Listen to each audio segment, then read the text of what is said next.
السلام عليكم قوتابیانی خۆشەویست، من مامۆستا سڵاح الدینم، پسپۆری زمانی عەرەبی. بۆ ئەم ڕۆژ لە بابەتێکی نوێی زمانی عەرەبی لەگەڵتان دەبم کە تایبەتە بە پۆلینۆ، ئەویش ضوابط اللغة قواعد الحال.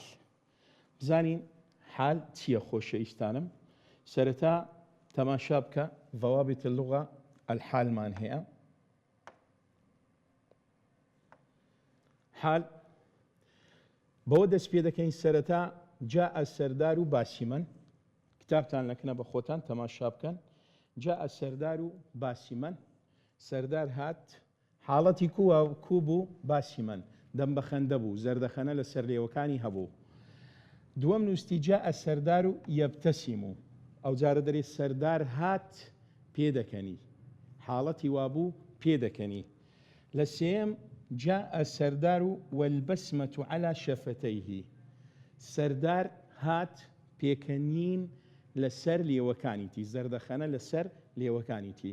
ئەگەر تەمەشای ڕستەکان بکەی سێ وشەمان هەیە بە ڕەنگی جیاواز نووسرایە، ئەو سێ وشەیە پێی دەگوترێتن حال.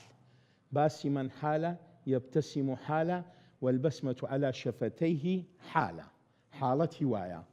ئێستا بزانین بەپێی ئەو ڕستانە ئەمە چ شتێک ئیستینتاج دەکەین. قوتابیانی خۆشەویست، لە ئیستینتاج هەمانە پێمان دەڵێ، لە ئیستینتاجەکە پێمان دەڵێ الحال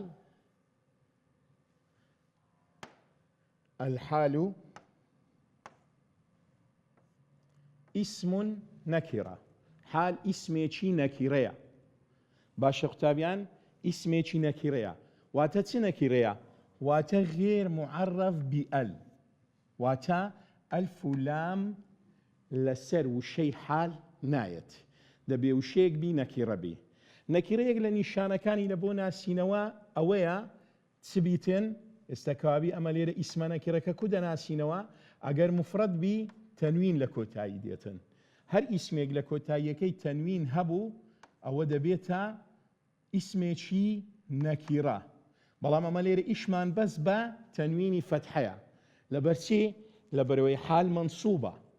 کەوابی سەرەتا پێویستە ئەمە بزانین ئیسمە لە ناو ڕستەکە وشەی فعل بە هیچ شێوازێک ناکەینە حال.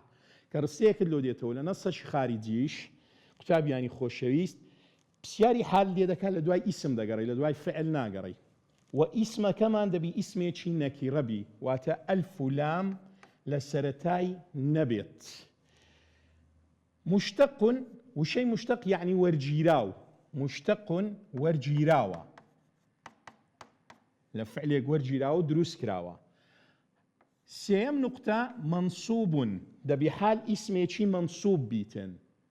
منصوب چییە؟ ئەمە چار حەرەکەمان هەیە، فەتحە و ضەممە و کەسرە و سکون. فەتحە علامەتی نەسبە، فەتحە علامەتی نەسبە، واتە هەر وشەیەک فەتحە لە کۆتایی هەبوو، ئەوجە یەک فەتحە بوو یان تەنوین فەتحە بوو، واتە ئەو وشە منسوبە، واتە بە دوای ئیسمێکدا دەگەڕێم کە لە کۆتاییەکەی فەتحە هەبی یان تەنوینی فەتحە هەبی، ضەممە و کەسرە و فەتحە نەبیتن، لەوەی ئەم بە ئاسانی بیدۆزمەوە. يبين هيئة صاحبه وصاحب الحال الذي يقع قبلها. دێتمان لۆ دەکاتن حاڵەت و هەیئەت و شێوەی خاوەن حاڵەتەکە. چونکە تۆگە حاڵەتێکت هەبوو، کەسێکت هەیە کە ئەو حاڵەتە تایبەتە بەو بەسەر ئەو داهاتیە. بۆ نمونە ئێبجە صاحب حالەکە دەرێ دەکەوتە چێ؟ وصاحب الحال الذي يقع قبلها، ئەو صاحب حالەی کە دەکەوێتە پێش حالەکە. واتە ئەمە لەو پێناسیە لە بۆمان بەدیار دەکەوی حالمان هەیە، صاحب الحالیشمان هەیە. عند وقوع الفعل، لە کاتی ڕوودانی کارەکە. بۆ نمونە تەماشای ئەو ڕستەیە بکە نووسرایە چێ؟ عاد البطل منتصرا. منتصرا ئیسمە، بەڵێ نەکیرەیە، بەڵێ تەنوین لە کۆتایی هاتیە. جگە لەوە لە هەمان کاتدا من مشتەقە لە ئینتەسەڕەی وەرگیرایە. منسوبە، کو دەزانی منسوبە؟ فەتحە لە کۆتاییەکەی هەیە.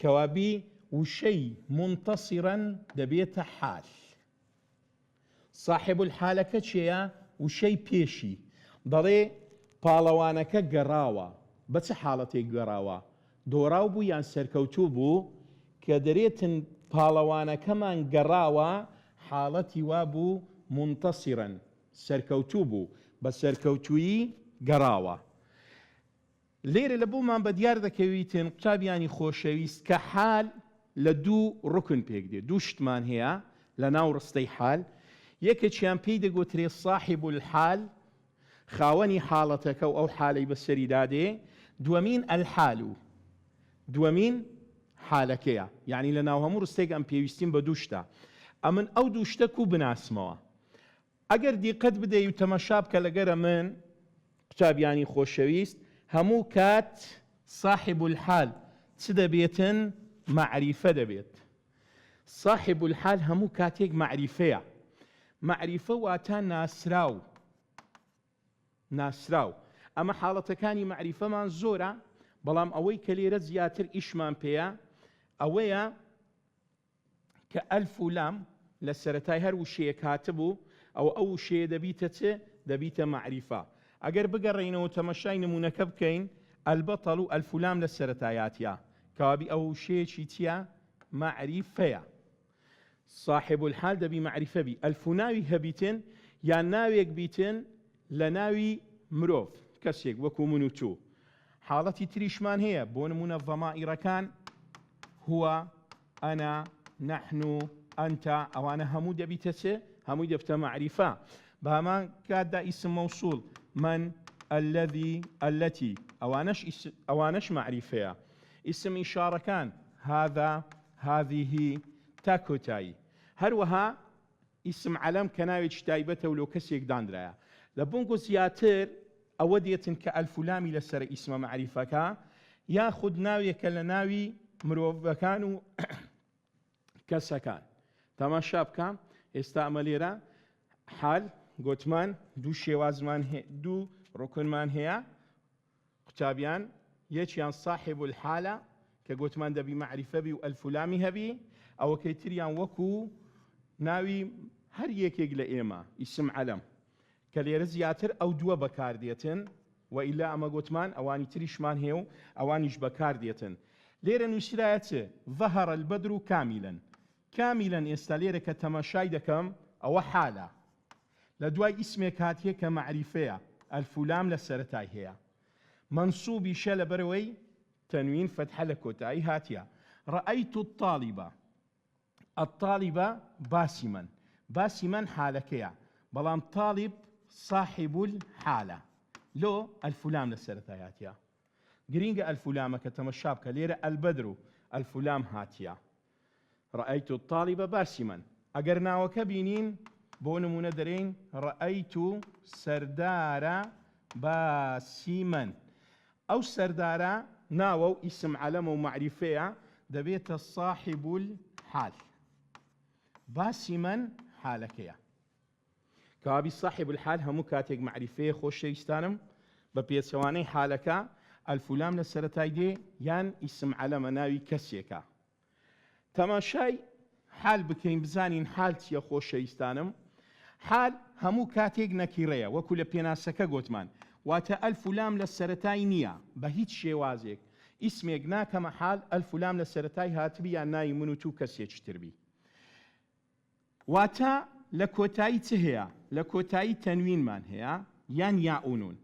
لە کۆتایی حال یان تەنوین فتحەمان هەیە یاخود یاونونمان هەیە هەر کاتێک کە ئیسمەکەم دیت لە کۆتایی تەنوین فتحە هەبوو یان یاونون هەبوو خەتی لە بندا بوو ئەوە دەرێم حال وەکو باسی من و مطمئنن تەمەشای نمونونەکە بکە ئێستاگە تەمەشای نمونونەکە بکەین قوتابیانی خۆشەویست باسی من تەنوین فتحە هاتیە مطمئنینەش یاونون هاتیە رجع الطالب مطمئنا ئەوە حالە الطالب صاحب الحالة لبروي الفلام للسرتاية رأيت الطلاب الفلام هاتيا صاحب الحال مطمئنين دبيت حالك حال کە تەنوین لە کۆتایی هەبوویان یا و نون دەبتە حالی مفرەدیش چکەمە چەند جۆرێک حالمان هەیە خۆشەویستان ئاگادار بین سەبارەت بەوەی کە صاحب الحالکۆ و حالکۆ و بە چ بیناسینەوە بەم شێوەیە کە باسمان کرد ئێستا با بزانین حالکو دێتن بەڵێ تأتي الحال حال بەو شێوازە دێتن تأتي الحال حال بە چوار جۆر دێت یەکەچیان حال مفرد کە دەرێن حال مفرد واتە نە جوملەیە نە شبه جوملەیە یەک وشە بە تاقی تەنێ و بە تەنها دەبیتە حاڵ دوو وشە و ڕستەک نییە مەبەستی لێرە مفرەدە واتە جوملە نییە و شبه جوملەش نییە یەک وشەیە وەکو دەرێ وەسەڵە والیدی متعبەن متعبەن ئێستا ئەوە حالێکی مفرەدە حال جملة فعلية واتبت جملة فعلية جديد وكو شاهدت الأزهار تنفتح تنفتح حالة سحالك جملة فعلية حال جملة اسمية من هي حال جملة اسمية دريم رأيت الولد والحقيبة بيده تماشابك الولد الفلام هاتيا ما دام الفلام هاتبو أو الصاحب الحالة والحقيبة بيديه دبت حال جملة اسمية كوزاني من جملة اسمية تماشابك الحقيبة اسم واوشي لبيش هاتيا استزياتر بتفصيل باسي لكين حالة كمان ليرا جملة اسمية لبروي واو لبيش هاتيا حال شبه جملة مثلا دريم وصل الطالب إلى الملعب الطالب الفلام هاتيا ياخذ با نمونه شي جوانتر لوي باشتر تيبقن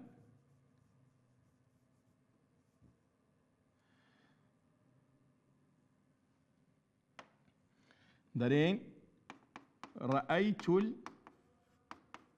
الطالب في الملعب الطالب الفلام هاتيا صاحب الحالة في الملعب دبت حال شبه جملة شار جور حال مان هي السلة لايتو دبت برسيار دري أمان أو حالة كو بناسموا كو أو شار جور حالة بناسموا كو ليشي دياب كموا أجر هات كو بزانم مفردة كو بزانم جملة اسمية كو بزانم جملة فعلية شبه جملة لقر من با لوي بزانين أوانيش كودا دوزينوا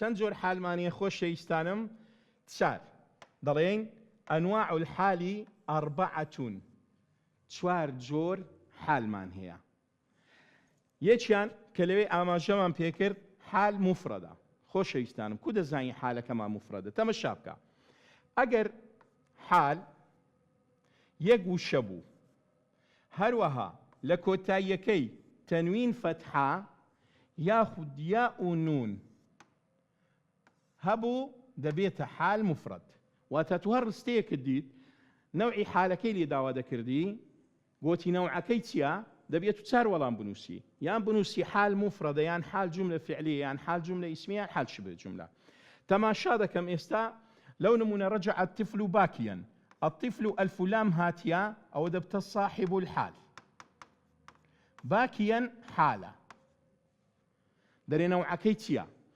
راستوخو تماشي كوتاي كيف كاتو ديت التنوين فتحة لكوتاي هي أو دريم حال مفردة دريم حالة مفردة حالة مفردة رجع الأطفال مبتسمين الأطفال الفلامي هي صاحب الحالة مبتسمين اسمها نكرية لبروي الفلام نسرتين هاتيا لكوتاي كيتسمان هي يا أنون هي كوابكاتك أودا نسم حال أو حالة بيدري نوع كيتيا أمن دريم حال مفرد والله من راسي له هالضب جيرم لو حال مفرد يليرا لبر أوي لكوتاي كي يا أنون هاتيا ئەدی لێرە لەوە مفرەدە لە بەرەوەی لە کۆتاییەکەی تەنوین فەتحە هاتیە.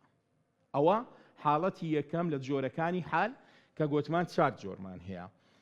دەینە دووەم و سێەم و چارەم، بەڵام پێشەوەی بینە دووەم و سێەم و چارەم قوتابیان لەگەرە من بن جوان تەماشا بکەن. پێشەوەی بینە حالەکانی تر چکە چییە؟ جملە فعلیە، جملە ئیسمیە، شبه جملە. کەوابی پێویستم بە یاسایەکەیە.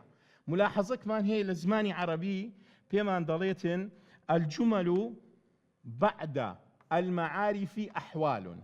واتە ئەگەر ڕستە لە دوای ناوێکی معریفە هاتبوو ڕستەکە بە کاملی، چ ڕستەی فعلی بی، چ ڕستەی ئیسمی بی، چ شبه جملە بیتن.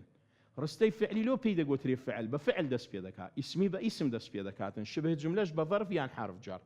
کەوابی ئەگەر من ئیسمەکی معریفەم دیت واتە ئیسمەکە ئەلفولامی هەبوو یان ناوی هەر یەکێک لە ئێمە بوو، ئەوە وشەی دوایوی دەبێتە حال جملە. ئەو جا حال جملە فعلیە، جملە ئیسمیە، شبه جملە. هاتبوو دەبێتە حال. یاساکەی چیا؟ ئیسم معریفەت دیت لە هەر جێک بە ئەلفولام یان ئیسم عەلەم ناوی من و تو کەسێکی تر بوو، ئەو جملەی کە لە دوای هاتیە دەبتە حال. ئەویش چەند جۆرمان هەیە خۆشەویستانم؟ 3 جۆرمان هەیە. حال جملە فعلیە، جۆری دووەم لە ئەنواعی حال. کو دەیناسینەوە؟ ئیسمەکی معریفەم هەیە، پاشان فعل و فاعل دێ، یعنی لە دوای ئیسمە معریفەکە یەکسەر فعل و فاعل دێت، چکە جملە نابی لە دوو شەکەم تر بی. کە ئەمن دیتم بە فعل دەستی پێکردیا دەرێم حال جملە فعلیە. زیاتر و زۆرتریش بە چ دەست پێ دەکاتن؟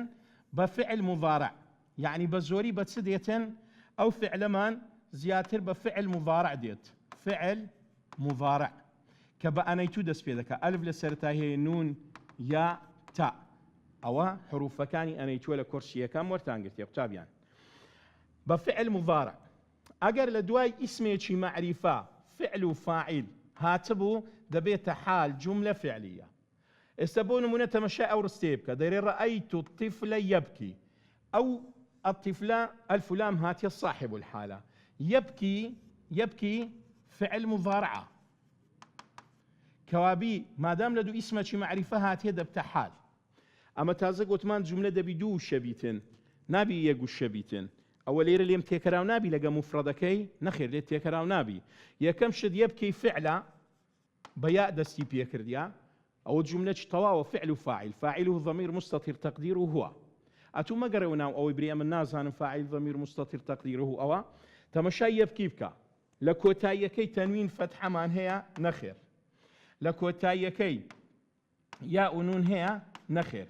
كوابينار مفرد ويبكي فعلا كود زانم فعلا. أما تسني شانش اسم من هي ألف لام لسرتاي هبي تاء خر لكوتاي هبي يا لبيشي هاد بي تنوين لكوتاي كان هاد بيان لدواي حرف جراد بي هيد يقلوني شانانا منيا دوام أنيتو يا لسرتايات يا فعلا. كوابي ليري يبكي دريم حال جملة فعلية، دريم حالتي جملة فعلية. باشا خوش يستانم آسانو بآسانيش ديناسينوا.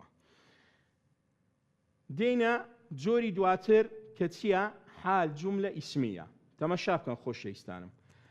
دواي حال جملة فعلية أما حال جملة اسمية من هي؟ حال جملة اسمية كودا ناسينوا. تماشا بكن لحال جملة اسمية اسمك معرفتها الفلان بي يان اسم علم بي وكناي منوتو باشان ليرة زور جرينجا أول فكرنا كي واو دي واو لدواي اسم معرفة كواو ديتن بيدا قوتري واو الحالية أو واوي حرف عطفنية بيدا قوتري واوي حالية واتلا هالرستيك جمليك رستيك اللو هاتوا خاتي لبن دابو بوشي وازا قوتي تنوع حالك تمشابك أجر واو ديت مادام بسياري حال دي دكاو دريت سجورة حالك قتاب يعني خوشيست أم كواو كم ديت يكسر دريم حال جملة اسمية. تمشى يا ساكش بدري أجر لدواي اسمك معرفة واو هاتبو اسمك معرفة واو هروها لدواي حرفي واو كا اسم يان ضمير أو الضميرة أجر اسم يان ضمير لدواي وشكا هادبو اسم يان ضمير لدواي هادبو ضمير تيا هو هي هما هم هن أنا نحن أنت ئەوانە هەموو ضەمیرە تا کۆتایی ئەوجا ئەوەی زیاتر بەکاردێتن لێرە غائبەکە و هوەیە تەماشا بکە لەگەڵ چەند وشەیەکی تر کە لە دوای دێتن دەبێتە حال جوملە ئیسمیە واتە ئەمن یان هەر مامۆستایەک یان لە نیشتیمانی کە پرسیاری لەوت هیناوە ئەگەر خەتی لە بندا بوو ئەوها گوتی ئەوە حالە بەس پێم برێ نەوعەکەی چییە مادام واوی لەگەرە یەکسەر دەرێم حال جوملە ئیسمیە چکە ئەو واوە پێی دەگوترێ واوی حالیە باشە خۆشەویستانم لە فکرتان نەچیتن لە ئێستا لە ڕستەی دووەم ڕەئەیت الطفلە الطفل الفلام هاتیە دەبتە صاحب الحال پاشان چه هاتیە واو ئەو واوە پێی دەگوترێ واو الحالیە وهو يبتسم چه هاتیە لە دواوی تەمەشاکە ضەمیر هاتیە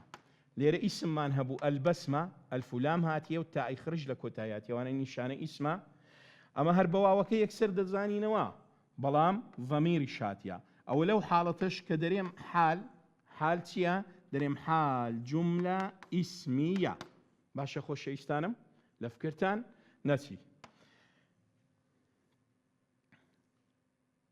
تابیانی خۆشەویست سەبارەت بە حال شبه جوملە دوو جۆرمان هەیە چارەم جۆر و کۆتایی لە جۆرەکانی حال شبه جوملە دوو جۆرە یەکیان ئیسم معریفەیە یەکەکیان دەبێتە ئیسم معریفە هات لە دوایوی جۆرەکیان چییە حرف جەر و ئیسم مەجرور طبعا ئەوە یەکێکە لە شتە ئەساسەکانی زمانی عەرەبی کە دەبی هەمووتان لەبەرتان بی خۆشەویستانم ئەگەر ئیسمەکی معریفە دیت لە دوایوی حرف جەر هات و حرف جەڕەکان چییە مین إلى عن على في كاف لام با دەبی ئەو حرفانت لەبەربی هەر کاتەگەم یەک لەو حرف جەڕانەم دیت زائیدەن ئیسمەکەی دوای خۆی پێی دەگوترێتن حال شبه جوملە مادام لە دوو ئیسمەکی معریفە هاتیە یعنی یاسایەکەی من چییە اسم معرفة زائدا حرف جر واسم مجرور دواي استدري الطالب اسم معرفة الفلام هاتيا أو الصاحب الحالة في حرف جرة المدرسة اسم مجرورة كامن هردو شي بيكو وردقرم لدواي صاحب الحال هاتيا دريم حال كبسيار لي إذا كان نوعكي تسي خوشيستان كتاب يعني خوشيست نوعكي لبر حرف جرك يعني تمشاي سرتاي كيف اجا فعل ببري جمله فعليه اجر واو هادو بري جمله اسميه ليره حرف جر هاتيا كابي دريم نوعي حاله كمان شبه جمله او جورك لجوركاني شبه جمله جوري دوام خوشيستان تماشا بكن جوري دوامين ثمان هي جوري دوامين اجر اسمه شي معرفه من هبو زائدا ظرف مضاف اليه زائدا ظرف مضاف إليه تماشابك اسم معرفة زائدا ظرف مضاف إليه طبعا تبسيار ذاك الظرف تيا حرف جر كان كل بربو ظرف زمان ومكان ما هي دبي أو ظرف زمان ومكان ما لبربي أجر لدواء اسمه شي معرفة تسمان لبو هاتبو يك لم ظرفانه هاتبو فوق تحت يمين يسار خلف وراء أمام بين عند لدى أو أنا لبردكم هل كاتيك لدواء اسمي شي معرفة يقلو شانه هاتبو كدري نوعي حالكتي دريم حال شبه جملة لكتابي شمانه ولبوماني هنا دري شاهدت البلبلة البلبل الفلام هي دبتت معرفة دبت صاحب الحال أو اسم معرفك دواء نسلايا تحت الشجرة تحت تنوين فتح منية هتا بريم مفرد يا أنوني شمية بريم مفرد وتحت فعل نية دبي لبريك الويليت تكلاو نبيتن ظرفة باشا كتاب يعني خوشي ظرف كم كلا بركر أو لدواي صاحب الحال تي بيدا قوتري هموي بيدا قوتري حال كدري نوعكي تيا دريم نوعكي شبه جملة دريم تيا شبه جملة أو السبارة با جوركاني حال أو جدين تمرين كان أو يكلبو مان ديار كرايا لو كان دقيق دا أماجي بيدا كين إن شاء الله بس سريعي أو تريج جدولك هي جدولك لو تبا واجب بيتن دواتر بريبك ولا بروي كاتمان نامينيتن تماشابك بس أود با لبا باس كم دريليرا كاميان حالة مفردة كان ليرا دياريبك قصدني رجل كريم أو نابت لبرتي لبروي يق منصوبنيا دوام اسمك معرفنيا قصدني الرجل الفلام هي كوابي أو الصاحب الحالة مستنجدا منصوبة دريم حال لناو بازني دادنيم تشكا دريناو دائرة داني أو حال مفردة جاءني يوسف بائعا أو بائعا تنوينة يوسفيش اسم علامة معرفية كوابي أوجد افتح حال جاءني يوسف البائع تەمەشا بکە البائع مرفوعة بەضەممە هاتیە منصوب نهاتیە و نابتە حال. ڕاستە یوسف معریفەیە بەڵام و نابتە حال. البضاعة الفلام هاتيا موظبة تنوين فتحمان هي لكوتاي أويان دبتح حالو لناو بازنا دايدنين. تنقل البضاعة الموظبة أو ليرة بمعرفة هاتيا نكيرنا هاتيا كابينا فتح حال وضممان هي فتحشمان نيا. كتاب يعني خوشويست أويك لدوايج دي أو زدوليا زدولك لو خط شهان وشا حالة ختي لبن بدا أو حال نوع كيتيا تنوين فتحة هاتيا دري مفرد بوش يوازا حليب كتا دواي أو بواجبي لبوتو بسري دابرو لو يبطواني بعملي اشتكان بناسي و بروفايل سيركو بقريو بيشتر بهواي سود بينين هوا دارم سود اشتالتان ليديد بيتنو استفادتان ليكربي والسلام عليكم ورحمة الله وبركاته.